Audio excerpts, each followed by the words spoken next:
Bismillahirrahmanirrahim. Assalamualaikum warahmatullahi wabarakatuh. Qala Rasulullah sallallahu alaihi wasallam, man kathara istighfar. Barang siapa yang memperbanyak istighfar.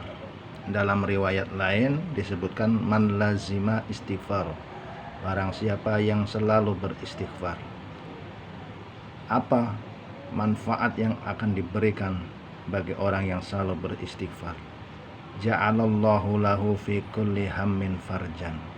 Yang pertama, ja'alallah, Allah akan menjadikan lahu bagi orang tersebut fi kulli hammin, di dalam setiap kesusahannya, di dalam setiap kesedihannya, farjan, kebahagiaan.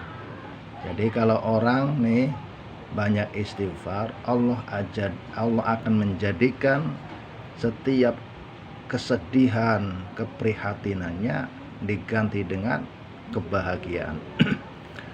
Wa min kulli dzikin, dan dari setiap kesempitannya, kesempitan hidupnya, kesempitan hatinya, makhrajan, akan dibikin solusi, diberikan jalan kemudahan. Wa razaqahu, dan Allah akan memberikan rezeki padanya min haitsu la yahtasib, dari arah yang tidak terduga-duga, dari arah yang tidak bisa diprediksi. Artinya apa? Akan dimudahkan rezekinya. Hadis ini memberikan satu gambaran tentang betapa pentingnya kita di dalam hidup ini untuk memperbanyak istighfar. Ya. Kenapa? Karena sebetulnya bagi orang yang beriman ini, segala masalah yang dia hadapi di dalam hidup ini, baik itu kesusahan, kesedihan, kerupekan, ataupun bala-bala, ini sering sekali terjadi karena disebabkan dari dosa-dosanya. Iya.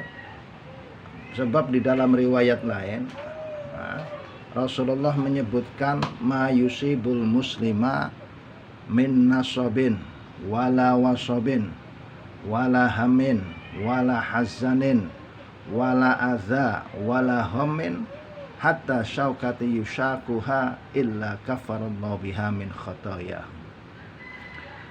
Ma yusibul muslima, tidaklah menimpa terhadap orang Islam, minasobin, dari penyakit, ditimpa penyakit, sakit, wala wasobin, atau kepayahan, kesusahan, capek, wala hammin, keprihatinan, wala hazanin, kesedihan, wala adza, ataupun disakiti, wala ghammin, ataupun prihatin, ya, sampai hatta syaukati yushakuha, ada dia tertusuk duri.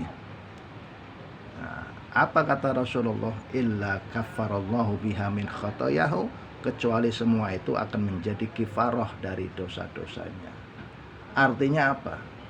Orang beriman, orang Islam itu, kalau dia tidak punya dosa, kalau dia banyak dosa, kemudian dia tidak minta ampun, tidak banyak istighfar kepada Allah, Allah akan tetap mengampuninya dengan paksa. Dengan cara apa? Akan ditimpakan, diberikan kepada dia berbagai macam hal-hal yang tidak menyenangkan, seperti penyakit, seperti kesusahan dan kesedihan. Kenapa ini terjadi? Ya, karena Allah ini nggak rela, Allah nggak seneng ketika ada orang-orang yang beriman, kemudian nanti datang ke akhirat dia masih bawa dosa. Makanya caranya bagaimana orang beriman ini nanti ke akhirat gak bawa dosa? Allah akan paksa nih, Allah akan paksa, akan dihapus dosanya. Itu kalau orang beriman itu tidak rajin minta ampun. Makanya dalam riwayat lain disebutkan idza aradallahu bi 'abdin khairan, idza aradallahu bi 'abdil khairan ajjalalahu uqubata fid dunya. Jika Allah menghendaki seorang hamba itu jadi orang baik, Allah akan segerakan siksanya di dunia. Nih, kalau Allah pengen seorang hamba ini nanti di akhirat dijadikan orang baik, Allah tidak akan siksa dia di akhirat, tapi siksanya di dunia. Wa idza radallahu bi 'abdi syarra, kalau Allah yang menghendaki seorang hamba nanti di akhirat dibiarkan saja celaka, amsaka anhu bidambihi hatta yuwafiya bihi yaumal qiyamah. Allah akan biarkan dengan dosa-dosanya, tidak dihukum, tidak diberikan apa-apa dari efek dosa-dosanya itu sampai nanti ketemu Allah di akhirat. Jadi kalau Allah cinta sama kita nih, kalau kita dosa biasanya kontan nih kasih di dunia. Apa bentuknya? Ya diantaranya kesedihan, kesusahan, termasuk bala-bala ataupun rezekinya seret.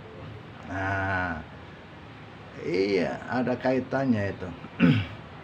Sebab dalam riwayat lain Allah sebutkan ma yazalul bala, ya, bahwa Rasulullah SAW bersabda ma yazalul bala bil mu'min wal mu'minat.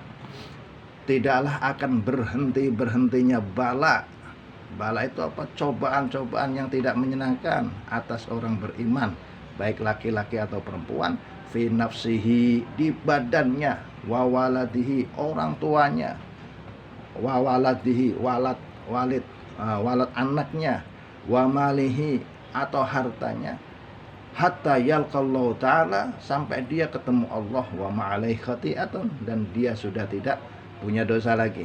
Apa kata Rasulullah? Orang beriman itu akan terus dikasih bala, terus dikasih cobaan, baik itu menimpa dirinya, orang tuanya, sampai dia ketemu Allah udah nggak bawa dosa lagi.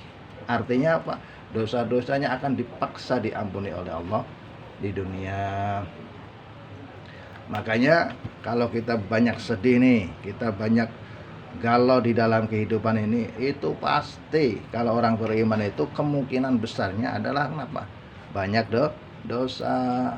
Sebab dalam riwayat yang lain Rasulullah SAW menyebutkan idza kasurat dzunubul abdi, ketika seorang hamba itu banyak dosa, falam yakul lahu minal amal, kemudian dia enggak punya amal, enggak ada perbuatan yang baik, mayukafiruha, yang bisa untuk melebur dosa itu. Banyak dosa tapi tidak diimbangi dengan banyak berbuat kebaikan. Apa yang akan dilakukan oleh Allah? Ibtalahullahu bil husni, maka Allah akan mencoba orang tadi dengan kesusahan. Yang tujuannya apa? Liyukafiroha anhu, supaya dosa-dosanya diampuni oleh Allah. Jadi kalau orang ini banyak dosa, kok enggak diimbangi dengan banyak berbuat baik, tidak diimbangi dengan banyak tobat, banyak istighfar, biasanya dibikin susah oleh Allah. Nah, susahnya ini untuk apa? Untuk melebur dosa-dosanya. Kok begitu ya? Iya. Kenapa? Karena kata Rasulullah, ummati hadi ummatun marhumah. Umatku ini umat yang disayang. Laisa alaiha adzabun fil akhirah. Umatku ini enggak akan disiksa di akhirat. Oh, jadi umatnya Rasulullah ini umat yang disayang, tidak disiksa di akhirat. Innama adzabuha fid dunya, bahwasanya azabnya umatku ini di dunia. Apa itu bentuknya? Alfitan, cobaan-cobaan, wazalazil, goncangan-goncangan di dalam kehidupan, watqaltulu, peperangan, wal balaya, dan bala-bala. Ya Allah. Jadi orang ini kalau banyak dosa kok enggak banyak istighfar, hidupnya susah ya. Ya Allah. Nah, yang terakhir, ada riwayat hadis qudsi dari Allah Subhanahu wa taala. Ini saya baca di kitab At-Tadhkirah karangnya Imam Qurtubi ya.